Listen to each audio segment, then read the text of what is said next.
Bandeko libala oyo esalami le 30 juin 2023. Ndeko na biso akufi le 14 août 2023. 2023 ezali année otozali. Mois otozali ezali mois de août. Lobi oyeleki ezali tangu ndeko na biso akufaki. Abalanaki babalani mariage na bango le 30 juin 2023. Wana libala na bango le 30 juin 2023. Le 14 juin 2023 kaka lobi oye utoleka ndeko na biso akufi. Mbote bapapa bamama bandeko. Mbote barando na barandonete. Mbote batoyo balingaka rando na ba oyo balingaka rando te. Mbote ba jeune garçon na ba jeune fille. Mbote bana mike na ba bébé. Mbote ba Sainte Honorite, Sainte Thérèse, Sainte Ingrid Kabongo. Bandeko ndeko na biso oyo akufi ezali ya mwasi. Akufi na âge ya 24 ans. Babali ye pe na âge ya 24 ans. Bandeko akufi na accident ya montuka. Ndeko na biso azali mwana ndaku asambelaka bien éduqué. Azalaki na vie mulai liboso na ye. Abali na âge oyo esalaka bien na mwana mwasi soko bali na 24 ans. Esalaka penza esengo moko ya kosakana te. 24 ans eza âge moko osilisi classe, osilisi ba université, okoko banda musala na libala mbala moko. Ndeko na biso abali. Moto pe abali azali motoyo ya malonga ndenge alukaki ndenge pe basi balukaka. Alors bandeko, ndeko abandi vi ya libala le 30 juin tina le 14 août sobo talibino moko. Donc ezali après près 2 mois. Au 1 mois ekokaki le 30 juillet. Donc tokoloba 1 mois na 15 jours. 1 mois na ndambo ndeko atiki biso. Atiki vi na ye ya mulai. Atiki famille na ye. Mes sincères condoléances na famille na ye. Biologique pe na bato balingaka ye na bao bayebi ye. Ngai papa Robo na moni yango kaka na TikTok na zwi yango nasali émission. Eloko ebomi ye ezali accident ya montuka. Yango pe nalingi nalobela parti wana. Bandeko basi to mibali kopusa montuka eza nécessaire te mutu nyonso apusa motuka. Soko moni obangaka kopusa motuka kopusa te. Koforce te. Atomoni ke oyebo pusa ozokoka koyekola me soko bangaka motuka koluka te okumba. Soki po yekoli kokumba okumbi bien omoni likamo clair te otiki. Naza na ser moko awa azalaka en Autriche. Un jour mwa kala azalaki na bakursi moko bazo ede na ndeko na bango église ana voiture. Me nga nalobi na ser wana lokolo osalaka mpe bafaire luka moyen osala permis. Ser wana lobi na nga nazalaka deya na permis si nasala kala. Ngabe osalelaki yango wapi? Na Afrique? Alobi te nasala yango awa na poto. Osali penza? Balobi nasali théorie pratique ebandeli nasilisi nazwi mpe permis. Gatuni me mpona nini opusaka te? Alobi alingaka na ye te. Donc bomoni moto asali permis ntango akenda kosala permis ayebi ntina asalaki permis asepelaki nango.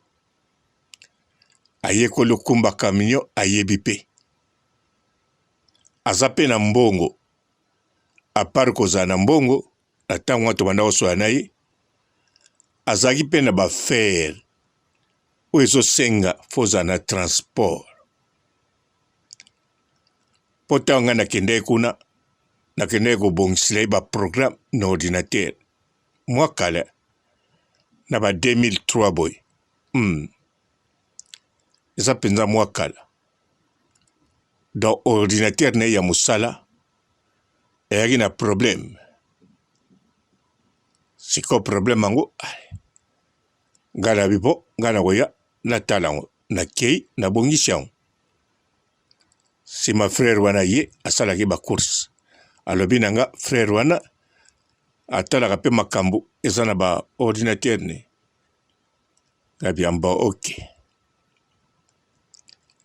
Bandeko wana ezeloka bien deja. Moto aluki asala permis asali. Akomi na limite moko amoni ye penza kopusa tina moko te. Fo aluaka ba taxi. Fo aluaka kaka ba camion livraison ya livraison. De fois futaka bato. Donc a raisonna très bien. A raisonnaki parce que amoni oya monaki ata lobaki nanga te. Ponga tanga lobi nanga kaka. Alingaka ne kopusa te. Natunaki ba question ebele te. Parce que personnalité na tango natalaki namonaka deja aza mayele pe amayela solo atanga. Aza calme. Aza pe mwasi kitoko. Aza pe na bana. Pe natali azofuta ba travailler. Donc aza muta kotuna ba question mosusu te. Soka sali kambu ena tina. Nazoloba bongo pona nini? Pona ba fi ebele na ba garçon ebele. Donc ba kontaka aza na voiture. Surtout po ba monake na vola aleki. Bandeko, en réalité, bato bazaka na voiture te. Bazaka ne na permis.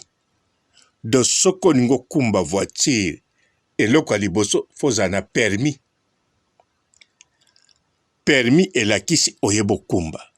Simanango foza na sang-froid. Olobi penza ke non. Na kokumba pananga na lingango.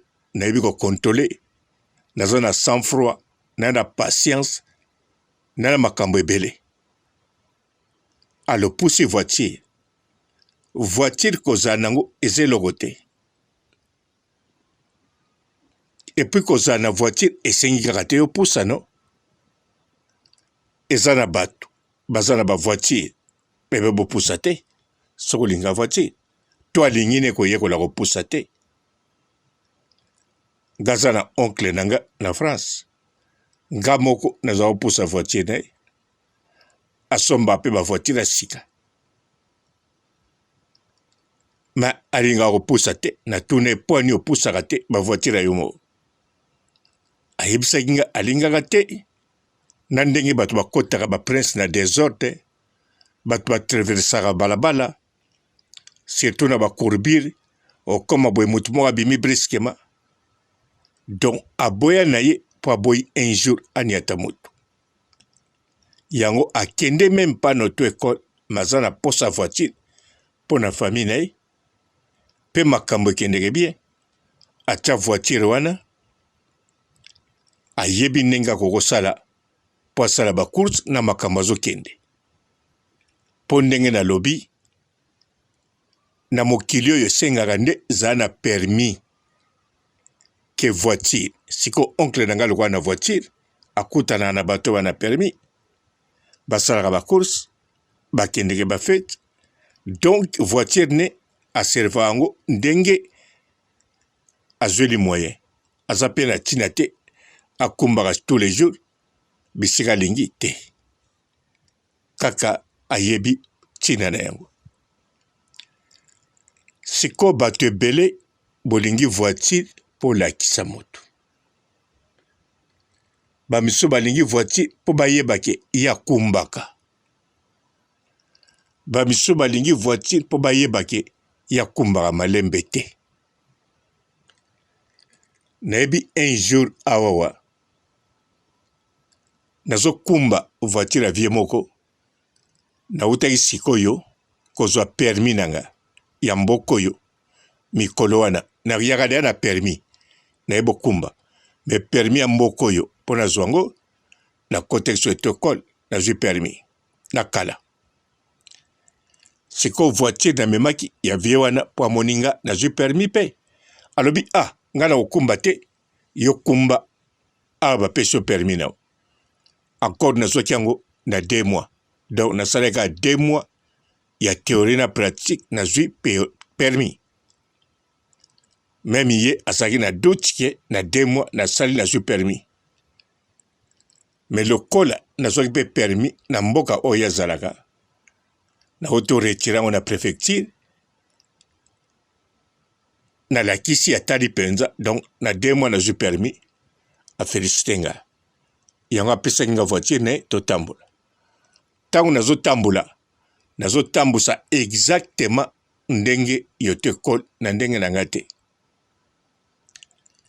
me na nsima mikolo mpo tomemaki bato mosusu vie wana yali nanga na liboso bato mosusu na nsima mikolo après 1 année ou bien 2 ans nayoki bato bakoma oloba nga nakumbaka malembe ya kosakana te mokolo mosusu mpe namemi motu nazotambola na bisika ezoautorize na 50 nga sikoyo naotambola 50 52 55 naboyi kokoma na 60 mpo kokoma mpe na 60 moto oyo namemi alobi yo mpenza okumbaka malembe nde nayoka mpo biso bakote oyo so natamboli na motu boye ndenge apupulaka na ndenge osakana te mbala mo na comprendre ke ntina kati ya poto donc soki ofilaka yo nde bokumba me nakosa bino te nga ndenge naza boye plus de 30 ans donc les cas 30 ans nakumbaka toujours voiture nakumbaka bavoiture na ndenge kosakana te me okomona nga na bacontrevention te parce que nakumbaka note na betaka bale retour ebele awa ya Bruxelles na awa ndenge nalingi me ezaka ya sécurité te me ezolakisa ke naza na mwa capacité ya patience ya contrôle na nini natiaka mpe bavitese oyo bango balingaka me natielaka yango na Allemagne mpo na Allemagne premièrement bautoroute na bango eza très bien en plus eza na bakote mosusu vitese eyalaka illimité sikoyo donc soki oza na voiture ya montere ya kilo ya puissance ya makasi tumba ndenge olingi sikoyo nga mpe lokola nasomba voiture ya bamontere ya puissance donc bisika nde esengaka vitese ezali Allemagne sikoyo nde gloire à Dieu namemaka bato wana te mpo soki namemi bango motema ekokolongwa na place kaka nde bisika nakomaka na babelgique bango nde mbakamwa ntango nakomi atuni ntango obengaki nga ozalaki deya na belgique to wapi ngabi te ntango nabengaki nakomela ti wapi na Autriche kasi na Autriche ambon ndeni okomoi na voiture ngamene na voiture nayebisi yo abimisi motu na fenêtre atali naye mpe na voiture owumeli te nga mpe nakoloba teke napusaki vitese nakoloba eza Audi TT lokola ezali sportif na montere ya kilo yango moto ekomisi nga va nasukisaka nde bongo parce que nakoki kosinvente te na eloko etali vitese mpo bandeko nakoyebisa bino verité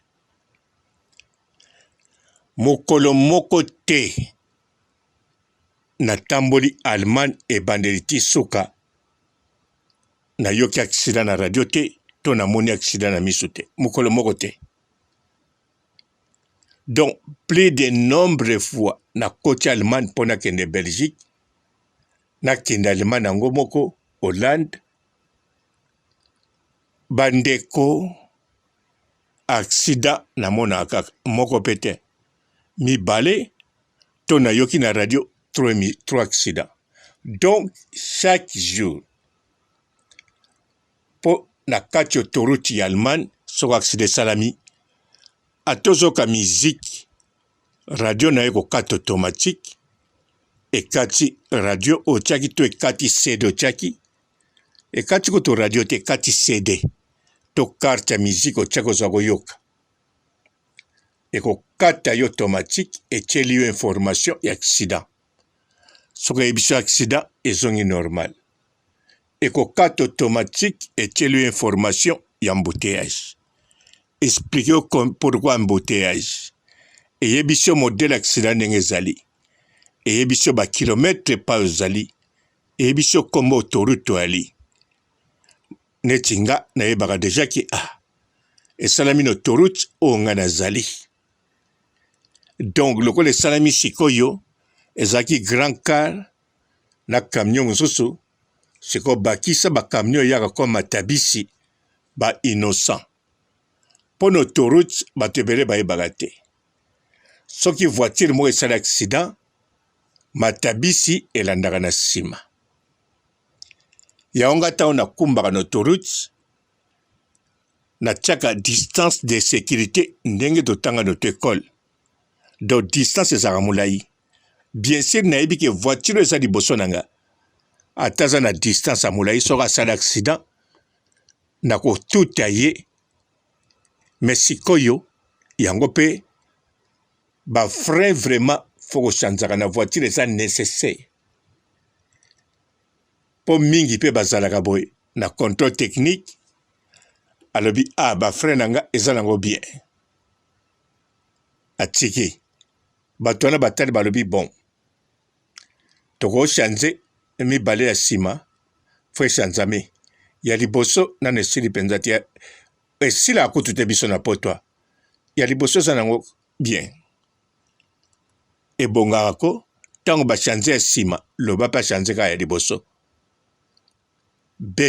pesa mbongo ekoyede yo mpo bafrein oyo tonikaka na autoroute okokonika frein na 200 km à l'heure siko voiture oyo eza liboso na yo neti ngai natikaka distance ya sécurité ya ba 100 mètres 120 mètres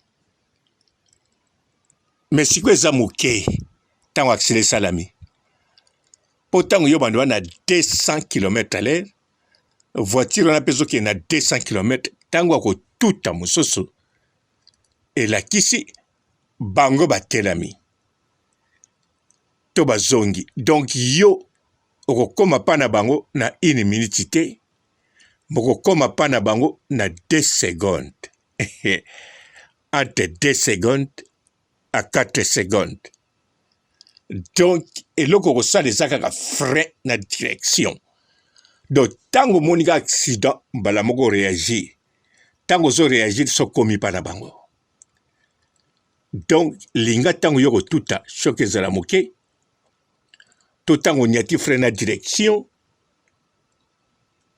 soki obendaki na minute wana esali système ya bavoiture ya course ekatisi me keba ntango ozokatisa mosusu mpe azoya akotuta yo oyo akotuta liso na nsima ye akotuta na vitesse oyo azoyila yango soki freine ya bien te to akangi freine na retard ya 1 seconde mpo soki azwi ka retard ya 1 seconde vitesse oyo aza nango akotuta yo yango bandeko mutuka eza transport liboso ya kokumisa mutuka kolakisa mutuka lokola yebaka yango eya transport mpe yebaka yango chaque jour ebomaka bato eya simple kaka kotala na bainformation nga papa robo nasukisi awa botikala malamu ciao. Bonjour fidèles internautes de www.elengiakomba TV. Bonjour, bonsoir, balandi nyonso ya Elengi ya Komba. Congolaise TV. Belé partout dans le monde, partout où vous êtes, partout où vous êtes, Elengi ya Komba TV vraiment. Bonjour, bonsoir, on a abonné bafa nyonso ya Elengi ya Komba Congolais TV. Bonjour à mon boss, on a appelé ça vraiment un pandi. Bonjour à mon boss, JP Kiama. Je salue mon boss Balobi, boss de boss Babi, JP Kiama. Bonjour, la Elengi ya Komba Congolais TV vraiment. Ramon Lazana, chaîne de chaque topo, il y a boss de JP Kiama, et boss de boss yani a danger. Donc on va s'entendre au lazaki. Ya boss na biso JP Kiama nzambe na ngai ba boss bazali ba boss bazali JP Kiama le boss des boss. Napesi d'abord bonjour te ba mbote belé na mo boss JP Kiama wana na koza ngisaote donc na ko lekati sana napesa mo boss JP Kiama boss des boss. Bonjour fidèles internautes de www.elengiakomba TV. Bonjour, bonsoir, balandi nyonso ya Elengi ya Komba. Congolaise TV. Belé partout dans le monde, partout où vous êtes, partout où vous êtes, Elengi ya Komba TV vraiment. Bonjour, bonsoir, on a abonné bafa nyonso ya Elengi ya Komba Congolais TV. Bonjour à mon boss, on a appelé ça vraiment un pandi. Bonjour à mon boss JP Kiama. Je salue mon boss Balobi, boss de boss Babi, JP Kiama. Bonjour, la Elengi ya Komba Congolais TV vraiment. Ramon Lazana, chaîne de chaque topo, il y a boss de JP Kiama, et boss de boss yani a danger. Donc on va s'entendre au lazaki. Ya boss na biso JP Kiama nzambe na ngai ba boss bazali ba boss bazali JP Kiama le boss des boss. napesi d'abord bonjour te ba mbote belé na mo boss JP Kiama wana na kozangisa ote donc na ko leka te sana napesa mo boss JP Kiama boss des boss. Mbote belé partout dans le monde, partout où vous êtes, partout où vous êtes, Elengi ya Combat TV vraiment. Bonjour, bonsoir na ba abonné ba fan nyonso ya Elengi ya Combat Congolais TV. Bonjour à mon boss, on a appelé ça vraiment un pandi. Bonjour à mon boss JP Kiama. Je salue mon boss Balobi, boss des boss, Babi JP Kiama. Bonjour, na Elengi ya Combat Congolais TV vraiment. Maman la zana, chaîne de chaque kitoko, il y a boss de JP Kiama, ta ay boss des boss, il y a rien danger. Donc on va s'entendre la zaki. Ya boss na biso JP Kiama nzambe na ngai ba boss bazali ba boss bazali JP Kiama le boss des boss. Napesi d'abord bonjour te ba mbote belé na mo boss JP Kiama wana na kozangisa ote donc na ko leka te sana napesa mo boss JP Kiama boss des boss.